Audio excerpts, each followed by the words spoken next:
couple of weeks ago, we spoke about Sony perhaps going all digital on the PlayStation, taking away the disc drive so you can't go out and buy games in your retail store or even online store.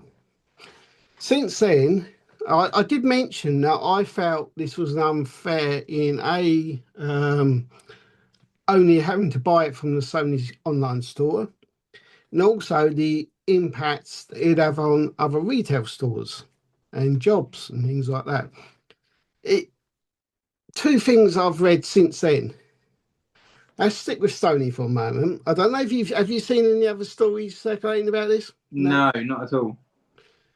It I, it isn't a told you so thing either. I don't want to be like that, but I saw a story exactly saying exactly what I mentioned about it could affect like the retail stores, like was it 7 million or 7 billion, a ridiculous amount of money, and how it could affect, as we was talking before about the online, the impacts that something like Sony, like gaming or DVD wells and all the rest of it has a chain of other stores and other jobs and other retails, and before it gets to the shop or who sells it. So yeah, there was this story saying that this is going to be a really bad idea for the other online stores.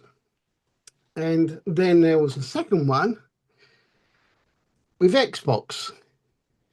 Now Xbox has said they are going to keep the disk drive. Oh, good. Now, whether this is because they have seen the impact or the negative impact of what Sony want to do, and they've said, hey, come over to us. Yeah. Or whether they've just decided to do it before or not, but they have said they will stick with a disk drive for the next console. Good idea. I don't see the purpose or anything behind removing the discs, because surely enough, if the is it the PS5 or the PS6 that's next out?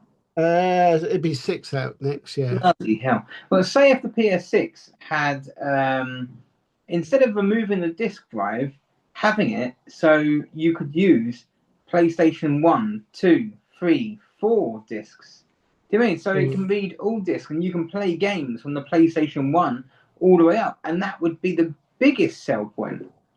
Well, the only other way they might do that is what they've done already is because they brought out an all digital version of the PlayStation anyway.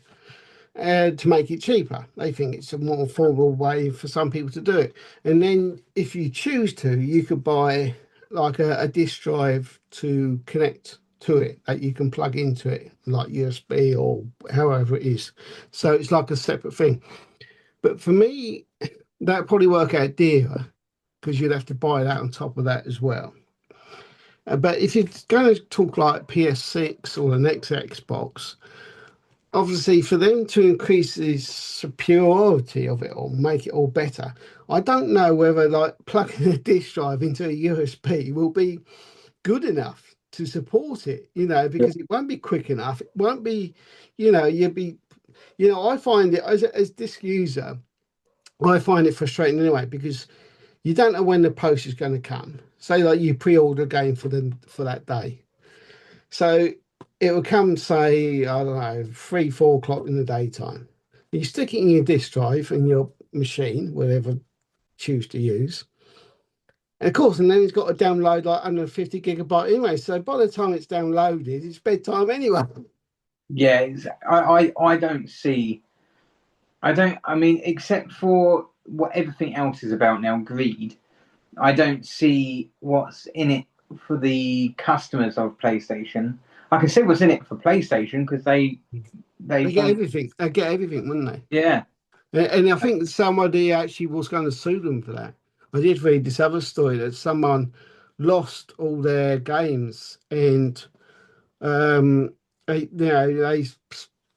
said that they got hacked or so. I think this is the story I read, so don't take me.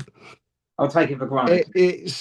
Well, just all the info and whether it's right. Basically, he couldn't get into his old account, so they told him to create a new account.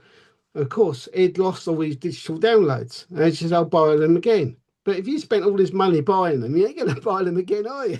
No, and you know what concerns me is I know that you can have the PlayStation account and you can use that on any PlayStation as long as you log in.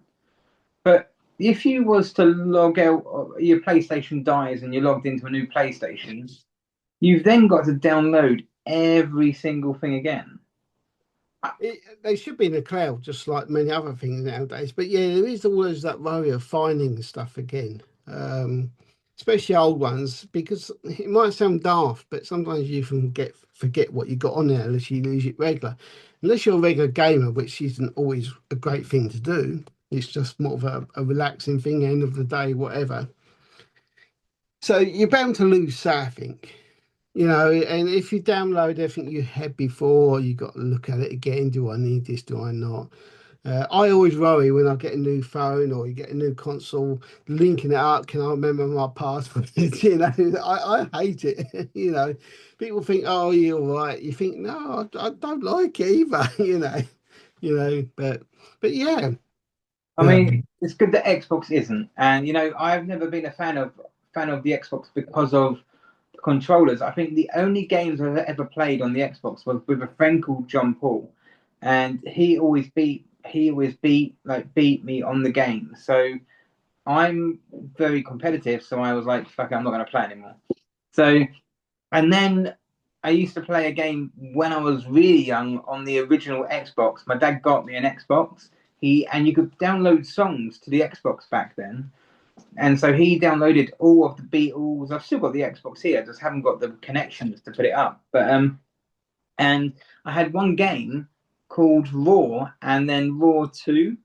I don't know if you remember them on Xbox, it but does vaguely ring a bell, should we say? That really weren't good game. like was it like a Gorilla Smash one? Am I thinking the right one? I don't know. All I know is it was a very old but very classic, and it was actually ahead of the PlayStation game. It was more advanced than PlayStation. I So remember then, Dragon's Lair. You remember Dragon's Lair? no, That was an advanced game for its time.